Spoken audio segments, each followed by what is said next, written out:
Support for Louisiana, the state we're in, is provided by... Every day, I go to work for Entergy. I know customers are counting on me. So Entergy is investing millions of dollars to keep the lights on and installing new technology to prevent outages before they happen. Together, we power life.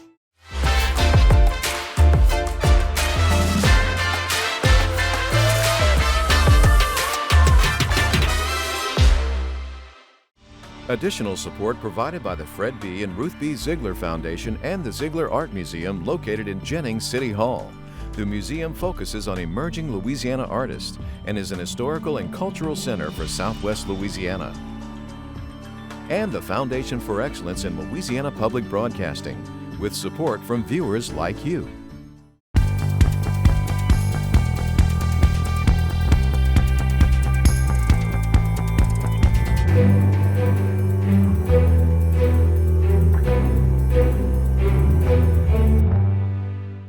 Saving lives and making people's days is something that you can take with you forever.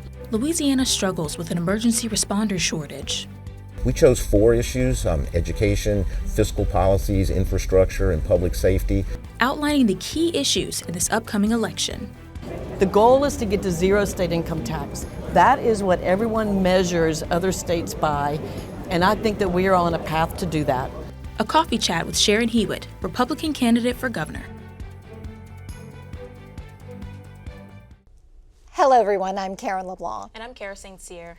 Louisiana continues to broil with temperatures exceeding 100 degrees in a record-setting heat wave. Louisiana Governor John Bel Edwards has declared a state of emergency through September 9th. It follows a statewide burn ban issued by the Louisiana Fire Marshal. That's right. Emergency responders statewide are experiencing a rise in calls for heat-related illnesses, which can range from dehydration and cramps to convulsions. We are seeing record heat and humidity this summer. Yeah, it's always good to have a game plan if you know that you're going to be outside for an extended period of time. Make a plan to take breaks frequently, drink lots of water, have access to shade and air conditioning prior to going into the event.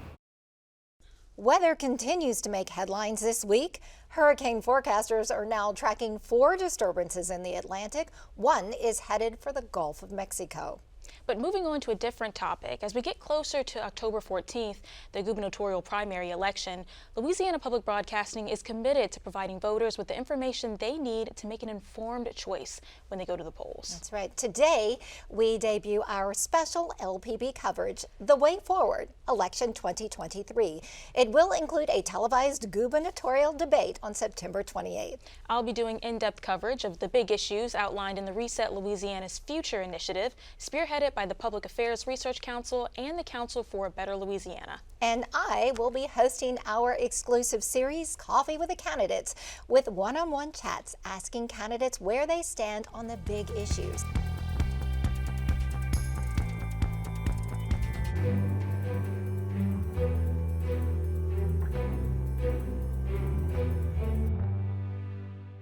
Nationwide and across Louisiana, a shortage of emergency responders due to high turnover, job burnout, and other factors is putting a strain on 911 services.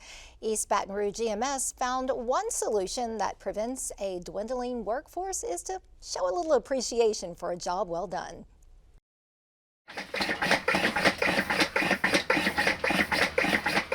Paramedic Brennan Wells is giving us a behind-the-scenes look at what happens when EMS picks up a person who has stopped breathing. This life-saving CPR machine delivers timed heart compressions. Once we get this on, we're all just standing around pushing medicines every 5 minutes until we either get a pulse back. The CPR pump is one of the advancements delivered by trained emergency responders, often doing thankless jobs. What kind of skills or personality do you think it takes to do this job? Adaptability for sure, because you're not going to go on the same thing all the time. Let it be what it may, water off a duck's back, because we do get yelled at a lot. You can't take that personally. It's just what it is, I guess. Brennan is Paramedic of the Year, an award from his peers at East Baton Rouge EMS, recognizing a job well done, often in stressful situations. It's always good to get recognition. It raises morale for employees and that sort of thing. You know, when they're out here every day running the calls, as busy as they are, as hot as it is outside, sometimes you don't get to hear the thank yous and things like that. We also don't always get to hear the outcomes of the patients that we drop off at the hospitals. The Wall of Fame in the lobby displays past award winners since the awards program started decades ago. Scott Mills joins the Wall of Fame as this year's winner of Communications Officer of the Year.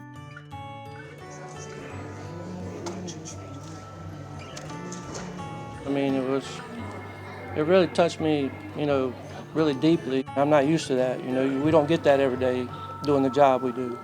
Scott is on the front lines working behind the scenes to keep the public safe in a call center that ranks as the only one in the nation to take calls directly. It's very rare that our department actually is the one that answers the 911 calls. Whenever someone in East Baton Rouge Parish calls 911, the person answering the line is either an EMT or a paramedic level provider.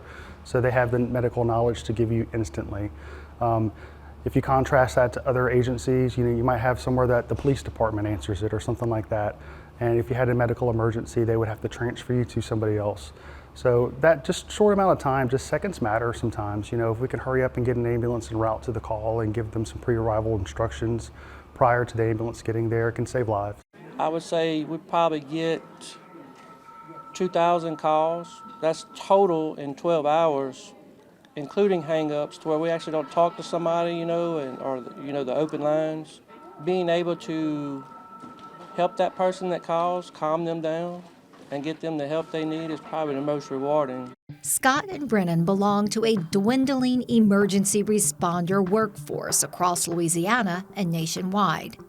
East Baton Rouge EMS reports 25 open positions among a staff of 250 employees. Nationwide, the demand for EMTs and paramedics is expected to increase 17% in 2030 based on changing demographics alone. There's a nationwide shortage right now of EMTs and paramedics. All throughout the country, you'll see examples of 911 centers that are understaffed. You'll see examples of agencies such as ours that are just always recruiting, and we're always hiring.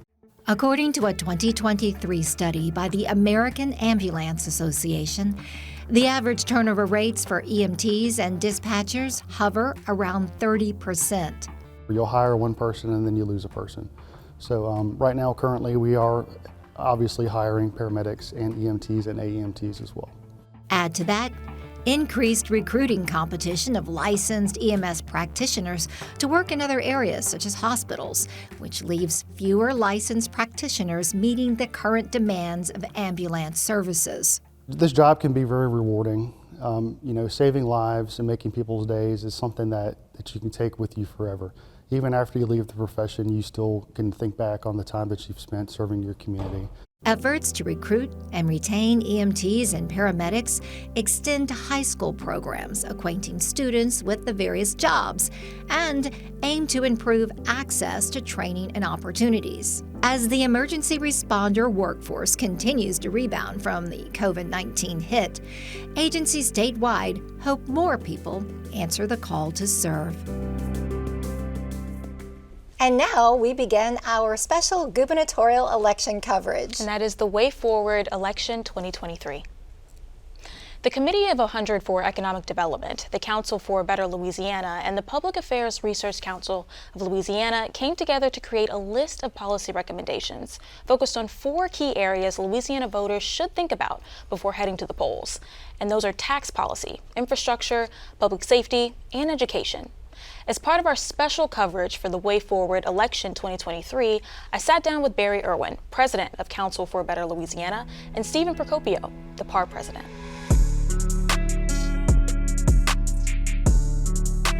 Before we get started, I just wanted to say thank you so much for taking the time out of your day to speak with us. I really appreciate it. Glad to be here. Absolutely. Well, let's jump into these questions. So, the Reset Initiative can be a good resource to understand the issues we face in Louisiana.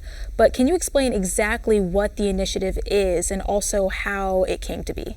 Yeah, we started this actually 4 years ago. We thought it would be a good idea for our state if 3 organizations like ours that are all nonpartisan organizations, we don't endorse candidates or give money, but could come together and agree on a kind of set of issues that were really important to the state, that we could perhaps make a difference. So we started that 4 years ago, and we actually had some pretty good successes on some of those issues. A lot of it had to do with term limits and new people coming in the legislature, and we felt like the term limits were not as big this year, but it was still a good opportunity to talk to candidates and the public and try and focus attention on these issues. We chose 4 issues: education, fiscal policies, infrastructure, and public safety. And out of those, we kind of bore down quite a bit, and we came up with 55 recommendations out of there. So we're presenting these to candidates and to the public as ideas for trying to address these issues, which we feel like are all pretty foundational issues for our state. So really providing context for the Louisiana voter. Absolutely. There's a lot of discussion about everything. Politicians will talk about whatever they want to talk about, but we know that if we can address some of these issues, we can really move Louisiana off of 50th, and that's really what our goal is. So let's start with one of the key issues that were listed, and it's talking about tax policy, spending policies. What do Louisiana voters need to know about them? Well, I mean, this is crucial. No matter what you want to do, it's going to involve money. And it's going to be about collecting money in terms of revenue and taxation and spending it. You could be spending it on education, on roads, on public safety. So you have to get that correct. On the tax policy, the big thing we would push for is simplicity. It's not so much about burden, but it's making sure that you're not overly burdening one area, even if the overall revenue stays the same. And so we have a very complicated system. I don't care if you're talking about sales tax, income tax, property tax, it's all extremely complicated. And taxes are complicated everywhere, but in Louisiana, that's one thing we specialize in. So we need to simplify that system for everyone. And then on the budget side, really the big thing we're trying to push there is stability. We have some revenue going away that's going to create some challenges. And so we're really trying to create a stable budgeting system that's so that, the agencies like higher education, other places have the ability to plan in advance. And like you were saying, I mean, the budget is really the key to everything, all of those issues. That's where it starts. Exactly. And I was looking through some of those issues as well. And for the tax and spending policy issues, it was talking about how this could benefit not only the local Louisianian, but it could also attract more businesses into the state. It's like it's barely profitable now. So in order to make sure we look attractive and have a competitive tax system, it's going to require some work, but it's doable. And we've made some big changes in the last couple of years, so we know we can get that done. All right, so just clearing it up for everybody to be able to understand and also just be more attractive to businesses and just more competitive.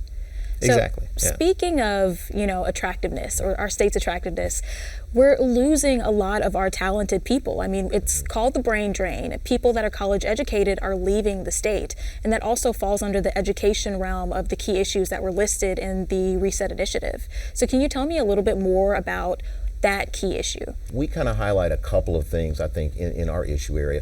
One is trying to do something in the high schools that really help our high school students while they're still in high school to get some kind of college credit or a credential while they are still in high school. Why do we want to do that? Because too many of our kids do graduate from high school and they don't make the next step to post-secondary. And we know without more than a high school diploma, it's very hard for folks to find good jobs and really for employers to find the people that they're looking for. So we're doing some things, but we need to do more to try and focus on kind of a post-secondary experience. Now it can be college or technical college or skill training, whatever, but while they're in high school. And it seems kind of pie in the sky to say that, we're never going to do that. But the fact is we have some high schools in our state that are knocking it out of the park, and we need to do a better job of kind of supporting them, but also helping others to really do that and make that connection. We got to talk about infrastructure. We can't move forward without talking about infrastructure. It's something that we use every single day, our roads, our bridges. So let's talk about that particular key issue. What are some of the infrastructural issues that Louisiana has?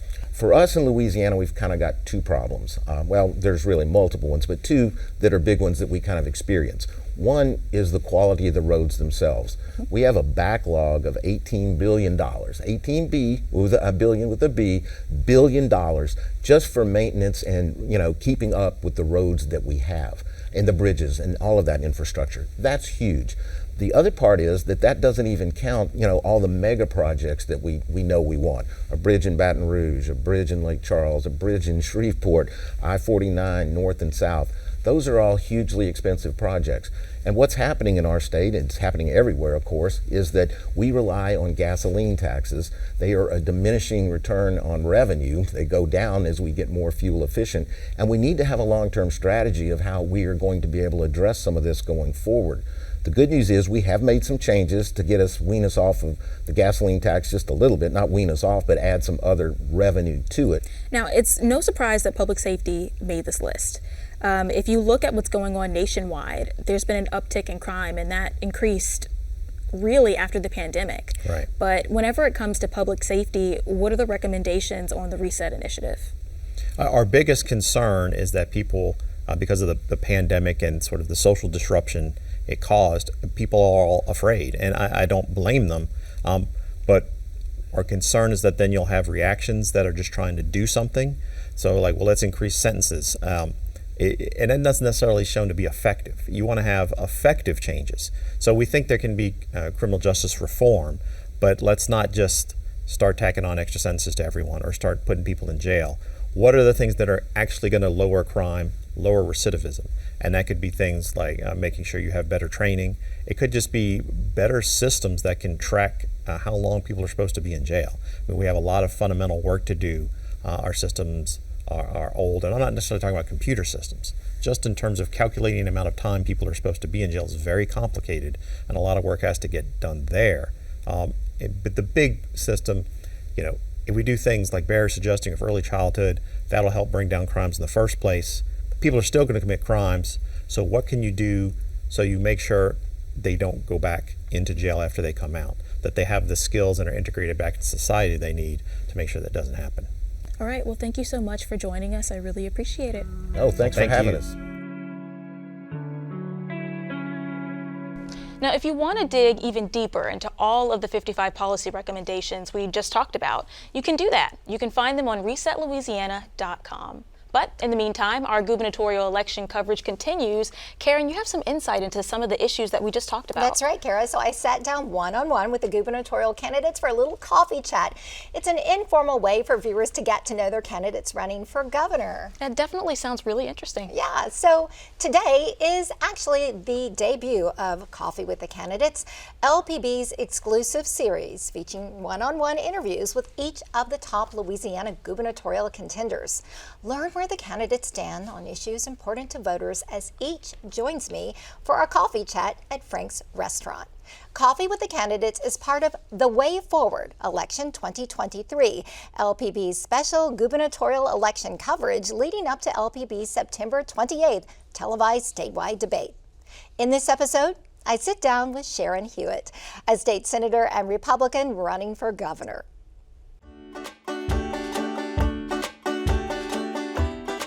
Sharon Hewitt is a state senator running as a Republican who has served in the Louisiana legislature since 2016.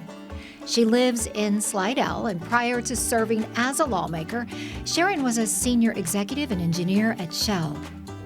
Sharon, thank you so much for joining us here at Frank's Restaurant for our coffee chat. Now, before we get started, how about a cup of coffee? I would love that. And I even brought my own mug. Of course you did, like a good candidate on the campaign trail. That's exactly right. I'm going to let Frank have my mug when we're done, though. How about that? I'm sure Frank will appreciate it. All right, so here is the deal, viewers. These are the ground rules with our coffee chat. Every one of our candidates got these same 5 questions ahead of time. They have 7 minutes to answer the questions.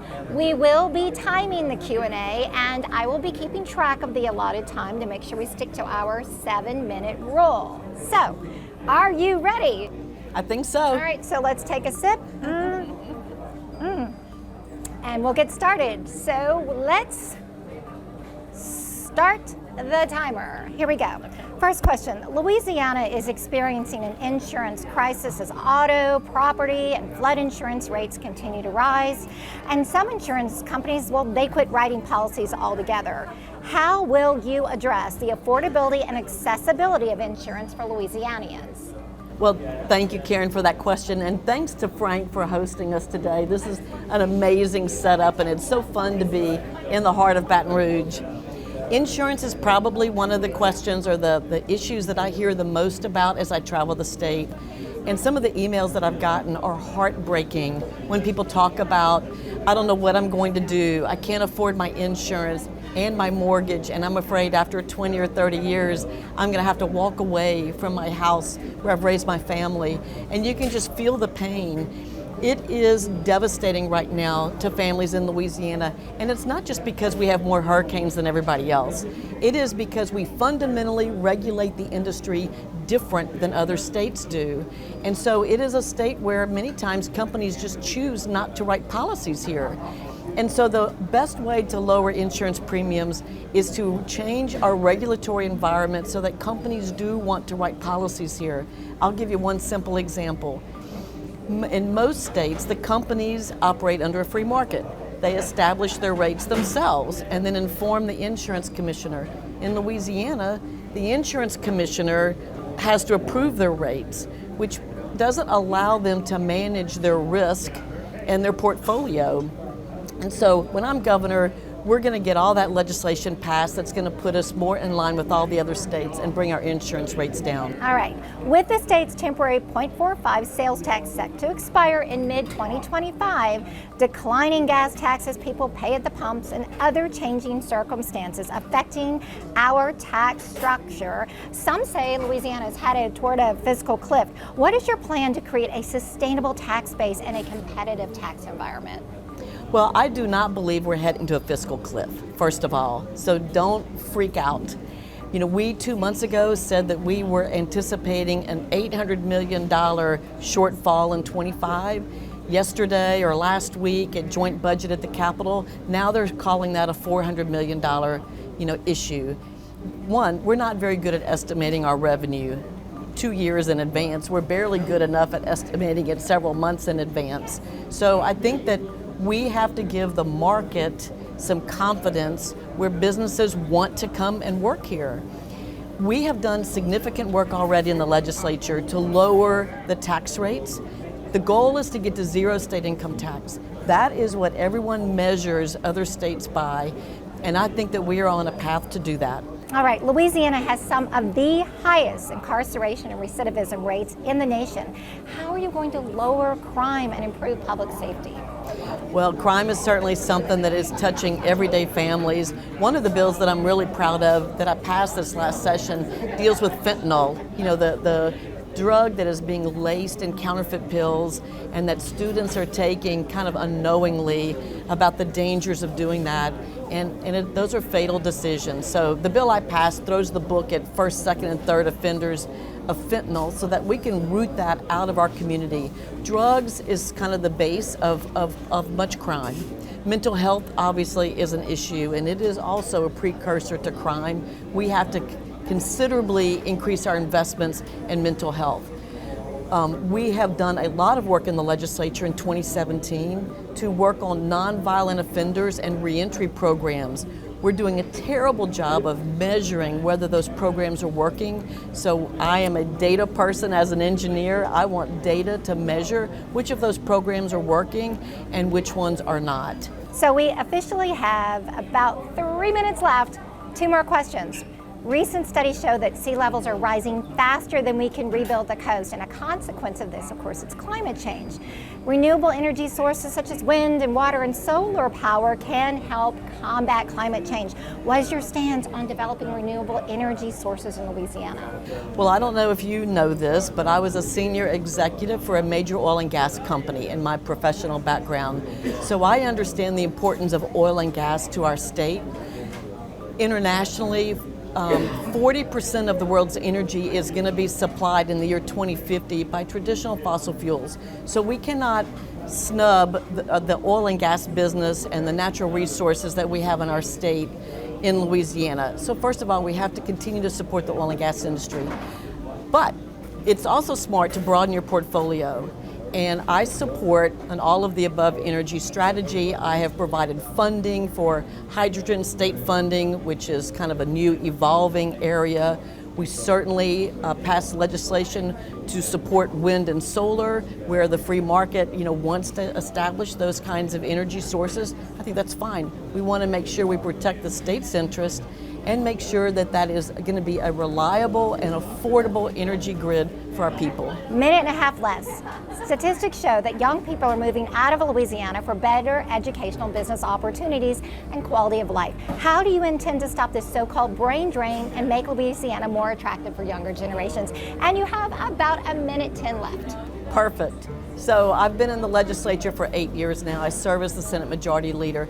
Probably the thing I'm most proud of all the 125 bills I've passed, is my work in education. I have supported early education. I have turned the page on literacy and on math and STEM and work in the high schools that allow more dual enrollment and industry-based certifications. The bottom line is what every parent wants is for our kids to grow up in Louisiana, right, and to choose to stay and live and work here so we can grow old with our grandkids.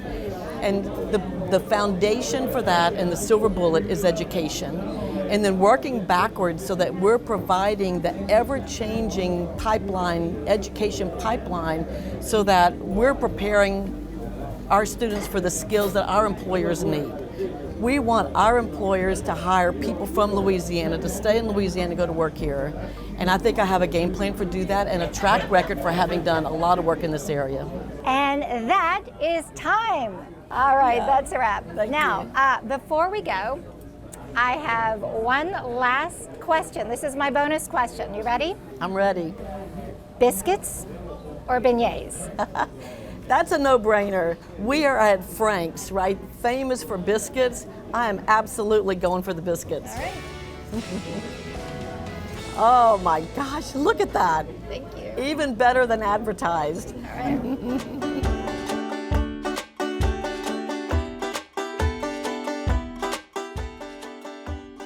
Well, I absolutely love that she brought her own coffee cup. She definitely came prepared. That's a great thing. The candidates get to show a little bit of their personality while tackling some serious topics. Yeah, it's a great way to get to know them. Well, that wraps up tonight's show. Remember, you can watch anything LPB anytime, wherever you are, with our LPB PBS app. You can catch LPB news and public affairs shows, as well as other Louisiana programs you've come to enjoy over the years. And please like us on Facebook, X, and Instagram. For everyone at Louisiana Public Broadcasting, I'm Karen LeBlanc. And I'm Kara St. Cyr. Until next time, that's the state we're in.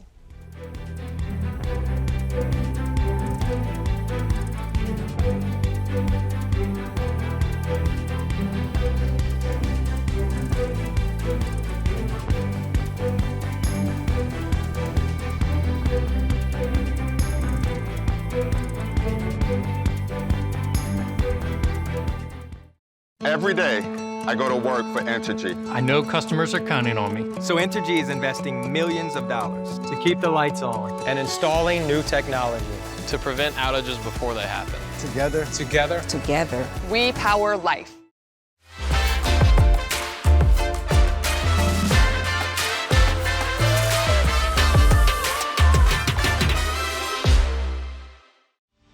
Additional support provided by the Fred B. and Ruth B. Ziegler Foundation and the Ziegler Art Museum located in Jennings City Hall. The museum focuses on emerging Louisiana artists and is an historical and cultural center for Southwest Louisiana. And the Foundation for Excellence in Louisiana Public Broadcasting, with support from viewers like you.